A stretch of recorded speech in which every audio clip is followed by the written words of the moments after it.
Hey guys, it's Tahira, and I know it's been several weeks since I've uploaded a video, and that is because finals came and I just didn't have time to film, and also I have a lot of family over, so I haven't had a chance to sit down and actually film a video. And also the weather has been really gloomy and cloudy, but I finally have a time where it's sunny and I have the time to sit down and make a video. So it's been several weeks, and now the day I'm filming this is December 31st. Today's video is going to be all about my favorite books that I read in the year of 2018. I don't have many, I have about 6 because I rate a lot of books high.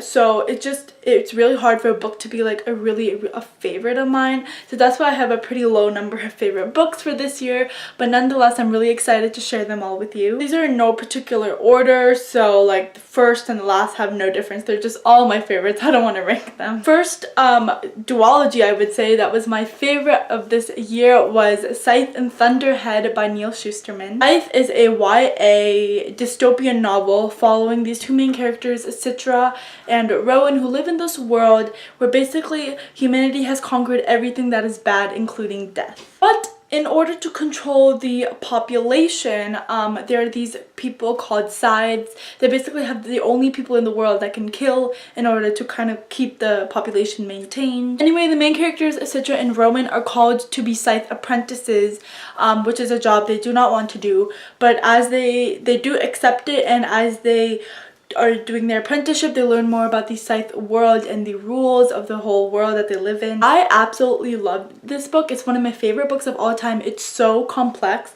and the topics and questions that Neil Shusterman brings up in this novel about humanity and death and living is just, oh, it's so good. The characters are amazing. I love Citra and Rowan so much, and the world is just so fascinating, and it's really harrowing and interesting to read about a world almost that's it's a utopia, but it's also a dystopia at the same time. Yep, there's a lot of, of course the scythe also is corrupt in some ways. There's a lot of bad sides that just want power, and there's a lot of good sides that also want to help the world, and every scythe has their own way of killing, which is also really interesting to read about how each scythe went about in the way that they killed their people. But anyway, yeah, this book was so good, and if you haven't read it, you all should, and I am so excited for the 3rd book. And I think it's a trilogy, and I'm really excited when it comes out because I just really want to know how this series ends. The 2nd book that is one of my favorites of 2018 is The Astonishing Color of After by Emily X.R. Pan. The Astonishing Color of After follows the main character Lee, who is very certain that when her mother died by suicide, she turned into a bird. She believes that she turned into a big red bird, and Lee goes to Taiwan to visit her maternal grandparents to basically learn more about her mom, and basically try to figure out where it all went wrong. It's a really sad book, and I think the writing is beautiful. It took a little bit of time to get into in terms of the writing, but after that I was flying through this book. I could not put it down. It was just so amazing, and it's just a great emotional read, and the writing is also beautiful. I think one of my favorite things is the emotion. Of course, this talks about a very heavy topic, which is suicide and also grief, and how Lee deals with her mom's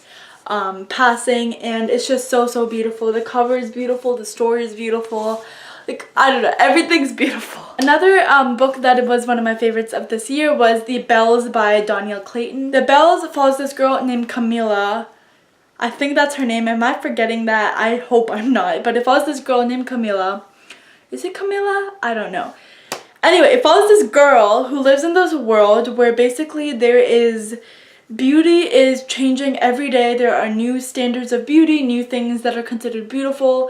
One day something will be beautiful, the next day will be ugly, and the only people that can bring beauty are these people called bells, because everyone else is just gray, and their skin is gray, and they're kind of considered ugly, but bells are the only people that can bring beauty to them by changing their features. What Camilla wants is to become the favorite belle, where they're able to live in the castle, but her one of the other Belles is chosen. So of course Camila is devastated, but then Camila gets a chance to be the favorite Belle. She goes there and she discovers more about the Belle world and the dark secrets in the castle. I really loved the Belles because of its really gorgeous writing style and its really decadent world, and how Danielle Clayton writes the world. I loved that, but also how it talks about beauty and society and beauty standards, and how everything changes in that world. So it really shows you how there is no one beauty standard. It changes all the time in that world,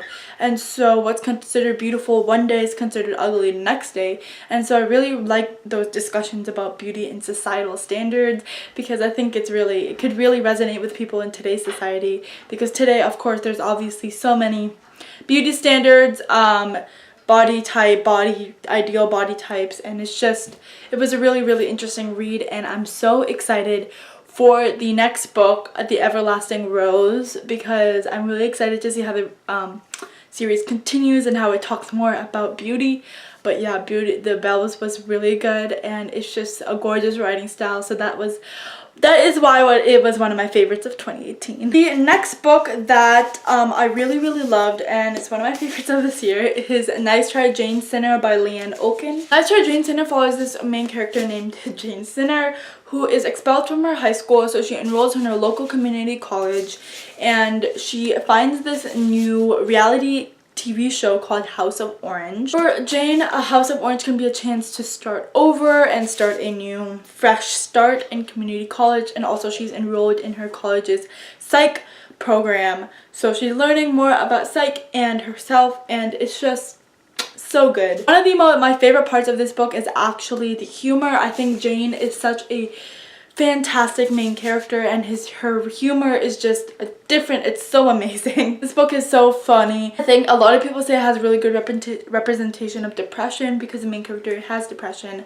and yeah, overall I just think it was amazing, and the humor was like my favorite part. Also, the book is not told in like a normal book format. I guess it's told in, I guess, journal entries, kind of a different format, and it took me a while to get used to, but once I was in, and I was so hooked, and yeah, I could not put it down, and that is why this is one of my favorites of the year. I don't know what to say. I liked the girl, I liked the humor, I think it was funny, and that's all I really have to say. I really enjoyed this one. The next book is one I'm really excited for, and it's absolutely one of my favorites of all time. Not because of the writing per se, but also because of the sentimentality. I think that's a word. Anyway, that's Kingdom of Ash by Sarah J. Maas. If you did not know, Kingdom of Ash is the final and 8th book, I think, in the Throne of Glass series by Sarah J. Maas. And if you know the story, I've been reading this Throne of Glass series since 2014, and yeah, I've just fell in love with it over the years, and this was the final book, and it was just such a sentimental experience. It was amazing. I really loved how Sarah J. Maas closed out the series and gave all of the characters really happy endings after surviving through all the harrowing events of all the other books. I actually have a full spoiler-filled review and a reading vlog. If you want real-time emotions and reactions to this book, I have a whole reading vlog and a review. Both of those I'll link down below. But yeah, Kingdom of Ash just was such an amazing book for me. I just felt all the feelings and emotions and everything while I was reading it, and I was really sad when it ended, because this is a series I've been reading for about 4 years now. Yeah, I'm really sad that it's over, but I'm also really glad, because I felt like the series was getting longer and longer, especially with Tower of Dawn added. But yeah, I loved Kingdom of Ash. The writing was good. I mean, it was Sarah J. Maas, and the battle scenes and everything. If you want my thoughts, the review will be down below. But this is one of my favorite books more because it means so much to me, and that's what makes it a favorite for me of this year. And the final book that was one of my favorites of this year is A Very Large Expanse of Sea by Tahira-z. Very Large Expanse of Sea follows a Muslim teen named Shireen.